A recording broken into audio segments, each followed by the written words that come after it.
Imagine a car that, during the day, looks like a smooth, low wedge, as if its front end had been drawn with a single stroke of a pencil, without protruding headlights, without chrome surrounds, without anything disturbing the body line.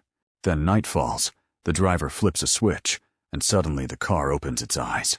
Two headlights emerge from the hood, rotate, rise, or reveal themselves from beneath hidden covers, transforming the entire expression of the vehicle in a matter of seconds. Pop-up headlights, also known as hidden or retractable headlights, were one of the most theatrical features in automotive history. They did not add horsepower, they did not noticeably improve acceleration on paper, and they often complicated the lives of their owners. Yet they became a symbol of an era when cars had personality. For some, they were the smile of the Mazda MX-5. For others, they were the aggressive stare of the Ferrari F40, Lamborghini Diablo, or Chevrolet Corvette. For many enthusiasts, they defined the atmosphere of the 1980s and 1990s, a time of wedge-shaped bodywork, VHS tapes, posters above the bed, and cars that looked like vehicles from the future. The paradox is that pop-up headlights were not created solely for dramatic effect. Their origins were practical, technical, and legal. They were designed to hide the headlights, improve aerodynamics, and simultaneously comply with regulations concerning headlight height. Only later did they become a style icon, one of those details capable of transforming an ordinary automobile into an object of desire. The story of hidden headlights begins long before the golden era of Japanese coupes and Italian supercars. To understand it, we must travel back to a time when automotive headlights themselves were still a novelty. Early automobiles relied on oil and acetylene lamps that resembled carriage equipment more than components of a modern machine. They were large, protruding units mounted on fenders or near the radiator, existing as separate objects bolted onto the bodywork. As the automobile matured, designers realized that headlights could not remain merely functional boxes containing light. They had to become part of the vehicle's silhouette. During the 1920s and 1930s, headlights began to be integrated into fenders, streamlined housings, and the overall body design. At the same time, fascination with aerodynamics was growing. Airplanes, zeppelins, trains, and streamlined bodywork demonstrated that airflow mattered. Exposed headlights disrupted smooth surfaces and therefore disrupted the modern appearance designers were striving to achieve. Hidden headlights were the answer to a very simple problem. How could designers retain headlights while preventing them from interfering with the creation of a clean, streamlined front end? This was the moment when automotive lighting ceased to be merely a technical necessity and became part of the art of automobile design. The first production car generally recognized as featuring hidden headlights was the American Cord 810, introduced in the mid-1930s. It was an extraordinarily advanced automobile for its era. It featured front-wheel drive, independent front suspension, a very low profile, a distinctive coffin-shaped nose without a traditional radiator grille, and headlights concealed within the fenders. Gordon Borig's design looked like a vision of the future. The headlights did not automatically rise as they would in later automobiles. Instead, the driver had to open them manually using cranks located inside the cabin, one for the left side and one for the right. From today's perspective, this sounds absurd, but at the time it was revolutionary. The headlights were no longer protruding eyes mounted on the front of the car. They became hidden elements of the bodywork that appeared only when needed. The Cord was not a major commercial success, and the company itself quickly disappeared from the market. However, its influence on automotive styling was immense. It demonstrated that a car could be designed as a unified, smooth form in which even the headlights were subordinate to the overall shape. Soon afterward, similar experiments appeared in concept cars, including Harley Earl's famous Buick Y-Job, where the headlights were concealed behind electrically operated covers.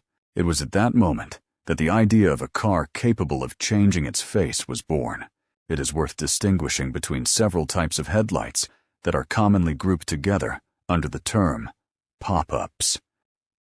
The most recognizable variant consists of retractable headlights, where the entire lamp assembly rises or rotates out of the hood. This is the configuration associated with the first-generation Mazda MX-5, Toyota MR2, Honda NSX, Chevrolet Corvette, and Ferrari F40. There were also headlights hidden behind movable covers, shutters, or grille sections. In these systems, the lamp itself remained stationary, while only the cover moved. This solution was especially common in American luxury cars and muscle cars, such as the Buick Riviera, Dodge Charger, Pontiac GTO, and Plymouth Superbird. There were even intermediate designs in which a movable element concealed only part of the headlight, as seen on the Alfa Romeo Montreal and Iso Grifo. The mechanisms themselves varied significantly. The earliest systems were manual. Later came vacuum-operated, pneumatic, hydraulic, and electric solutions. Some worked quickly and precisely, while others became slow, uneven, or completely inoperative with age. Yet this mechanical nature was part of their charm. Pop-up headlights were not merely lights. They were movement, the sound of a motor, the click of a relay, and a small performance that took place every time the driver switched on the lights. The great resurgence of hidden headlights occurred during the 1960s and 1970s, and one of the main reasons was legislation in the United States. For many years, American regulations imposed specific requirements regarding headlights, including their height above the road and the types of lamps that could be used. Manufacturers were required to use standardized sealed beam units of fixed dimensions and shapes. This greatly limited the freedom of automotive stylists. The problem became particularly severe when very low, wedge-shaped sports cars became fashionable. Designers wanted to draw front ends that sloped dramatically toward the ground, yet regulations required the headlights to be mounted at a minimum height. Hidden headlights solved this conflict brilliantly. When closed, the vehicle maintained a low, streamlined nose. When the driver switched on the lights, the headlights rose to the legally required height, and the car complied with regulations. As a result, pop-up headlights became not merely a styling gimmick, but also a practical homologation tool. This had a particularly strong impact on vehicles exported to the United States. European and Japanese manufacturers eager to sell their low-slung coupes across the Atlantic enthusiastically adopted retractable headlights. Consequently, an element originally conceived as a technical and legal compromise evolved into a defining characteristic of an entire generation of sports cars. The 1970s were the decade in which pop-up headlights became perfectly aligned with a new design philosophy. Sports cars abandoned rounded, soft shapes and began to resemble wedges. Designers such as Marcello Gandini, Giorgetto Giugiaro, Bertone, Pininfarina, and William Townes created automobiles with sharp edges, flat hoods, low noses, and geometric proportions. In such a world, traditional round headlights looked like relics of a previous era. Hidden headlights allowed designers to conceal anything that disrupted the purity of the lines. Lamborghini Countach, Ferrari Daytona, Maserati Ghibli, De Tomaso Pantera, Lancia Stratos, BMW M1, Lotus Esprit, and Aston Martin Lagonda all looked like science fiction vehicles because of this solution. When their headlights were closed, their front ends appeared almost abstract, sharp, smooth, and full of tension. When the headlights opened, the car suddenly gained expression, as if awakening to life. Pop-up headlights became part of the language of automotive design. They signified speed, modernity, exoticism, and technological daring. If a car featured retractable headlights, it immediately seemed more expensive, more sporting, and more special. Even when there was not necessarily a powerful engine beneath the hood, the simple act of the headlights opening created emotion. The golden age of pop-up headlights arrived during the 1980s and the first half of the 1990s. At that point, they appeared almost everywhere, in supercars, sports cars, mid-size coupes, roadsters, and even mainstream models.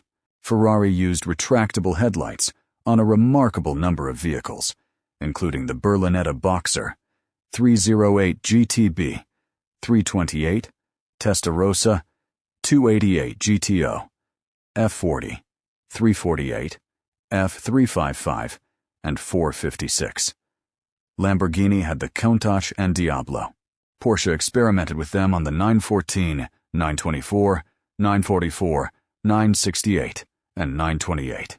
Japan contributed its own chapter to the story with the Mazda RX-7, Mazda MX-5NA, Toyota Supra, Toyota MR2, Nissan 300ZX, Honda Prelude, Honda NSX, Mitsubishi Eclipse, Subaru SVX, and many others. In the United States, it is difficult to imagine the Corvette C4 or C5 without the dramatic movement of their headlights. Pop-ups became so widespread that they began to define the visual memory of the era itself. When people today think of a sports car from the 1980s or 1990s, they often picture a low nose and two headlights emerging from the hood. It was a period when automobiles did not merely drive. They performed a small mechanical gesture for their owners. From a technical perspective, pop-up headlights were simple in concept, but complex in execution. A headlight had to remain stable, properly aligned, resistant to vibration, weatherproof, and capable of opening and closing repeatedly under all conditions. The mechanism had to function in winter and summer, after heavy rain, after years of inactivity, and at high speeds. Depending on the design, manufacturers employed electric motors, gear mechanisms, linkages, hinges, relays, vacuum actuators, return springs, and emergency manual controls. Every vehicle had to provide a way to raise the headlights manually in the event of a system failure, because without functioning headlights, driving after dark was impossible. In theory, the system was elegant. In practice, however, it required space, weight, and money.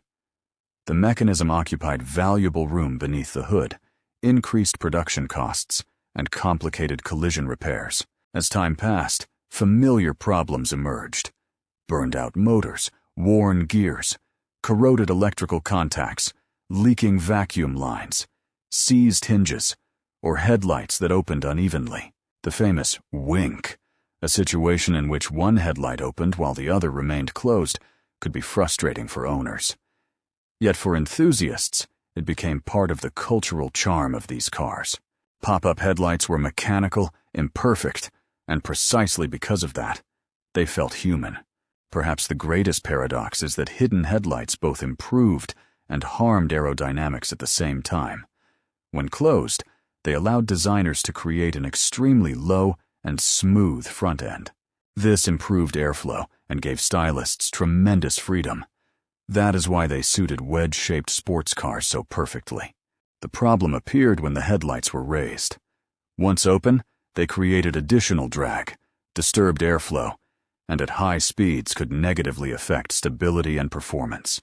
In practice, many sports cars looked their most aerodynamic precisely when they could not legally be driven at night without raising their headlights.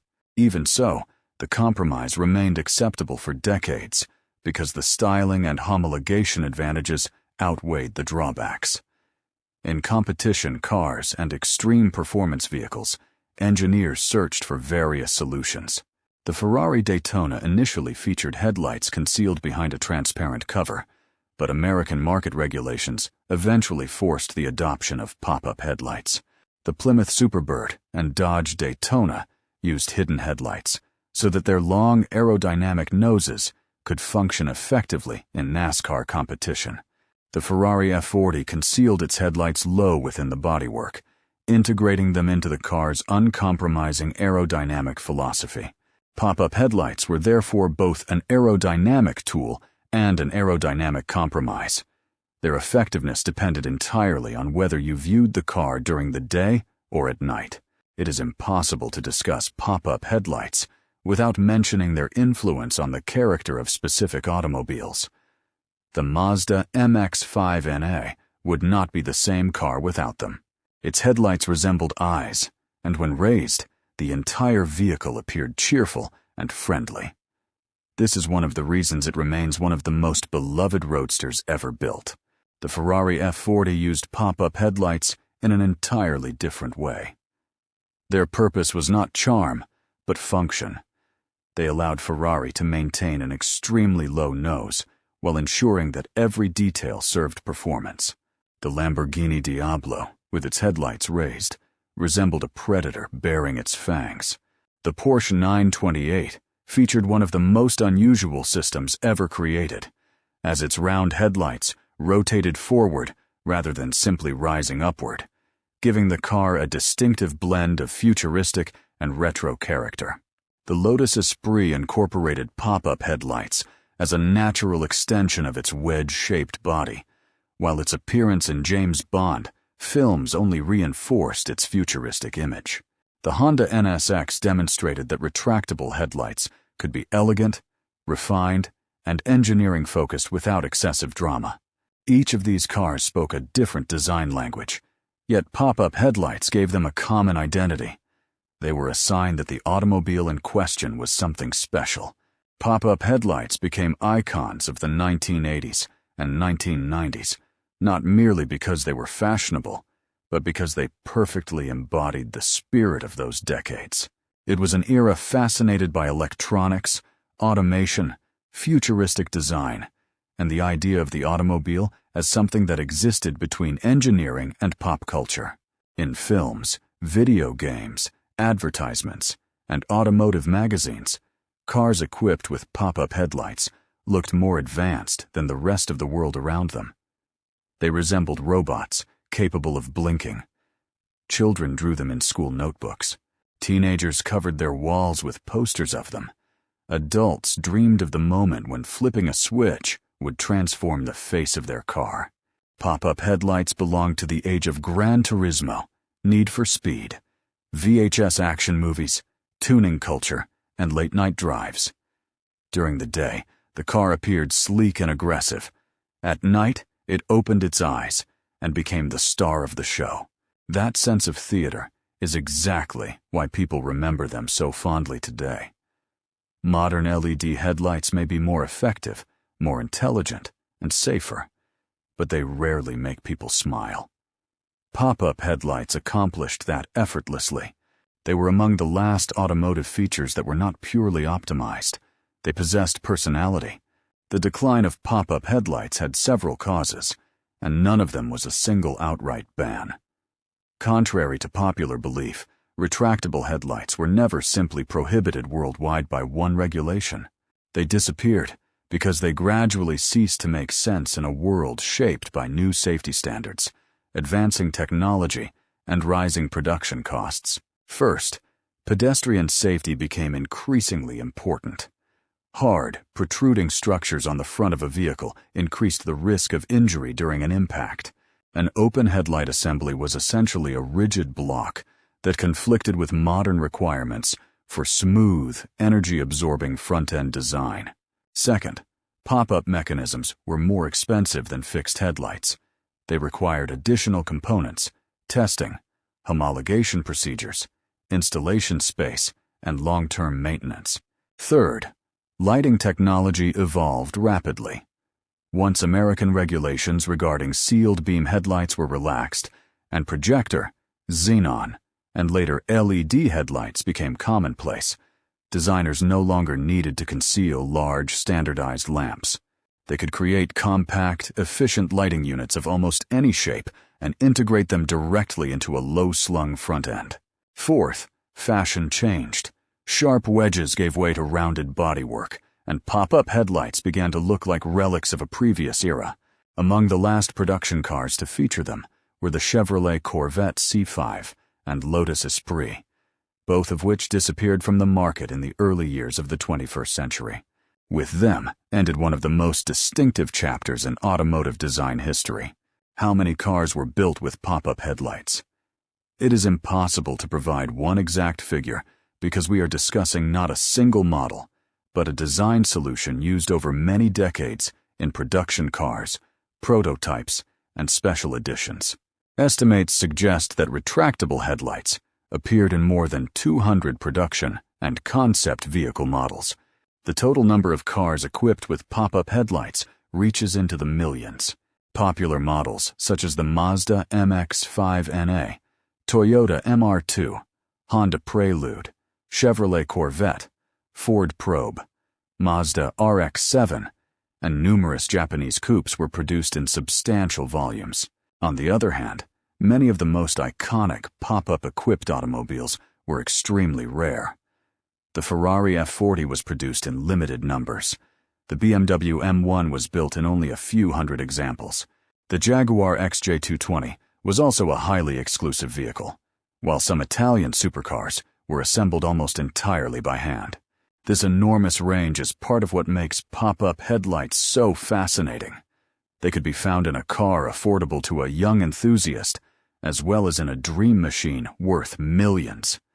They were simultaneously democratic and exclusive. They connected the humble Ford Probe with the Ferrari Testarossa, the Mazda MX-5 with the Lamborghini Diablo, the Toyota Supra with the Lotus Esprit. Very few styling elements have ever enjoyed such broad application while carrying such strong cultural significance. What is a car with pop-up headlights worth today? Naturally, the answer depends on the model, condition, and history, because the headlights alone do not determine value. However, they often increase a vehicle's desirability among collectors. The least expensive examples, such as the Ford Probe, Mazda 323F, older Honda Preludes, and various popular coupes from the 1990s, can still be found for relatively reasonable sums, although good examples continue to rise in value. The Mazda MX-5NA, once an inexpensive toy, is increasingly recognized as a genuine classic, and its characteristic eyes are one of the primary reasons enthusiasts adore it. Toyota Supra, Mazda RX-7FD, Honda NSX, Nissan 300ZX, and Mitsubishi 3000 GT can command substantially higher prices, especially when preserved in original, unmodified condition. In the supercar world, values become enormous. Ferrari F40, Lamborghini Diablo, Ferrari Testarossa, BMW M1, top-spec Porsche 928, and Lotus Esprit Turbo can range from hundreds of thousands to many millions of dollars. Pop-up headlights have therefore become less of an independent value factor and more a part of the nostalgia that drives the classic car market of the 1980s and 1990s.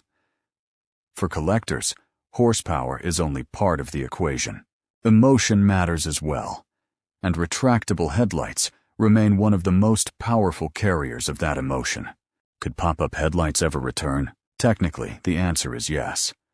Modern electric motors, sensors, materials, and LED modules would allow manufacturers to create systems that are lighter, faster, and more reliable than anything available in the past.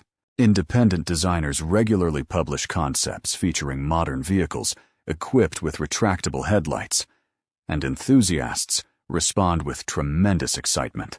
The problem is that today's automotive industry operates according to entirely different priorities.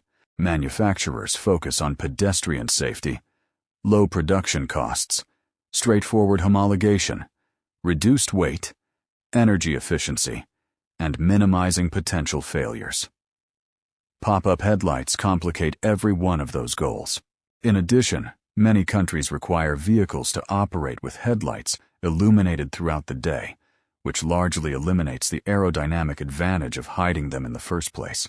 Modern LEDs and laser lights can be shaped into thin strips, hidden within bodywork, or integrated into the most aggressive front-end designs imaginable without requiring any moving parts. For these reasons, a large-scale return of pop-up headlights is highly unlikely. They may appear in a niche project, a limited edition retro-inspired vehicle, or a concept car, but they are unlikely to return as a mainstream solution. Their era has passed, and paradoxically, that only strengthens their legend.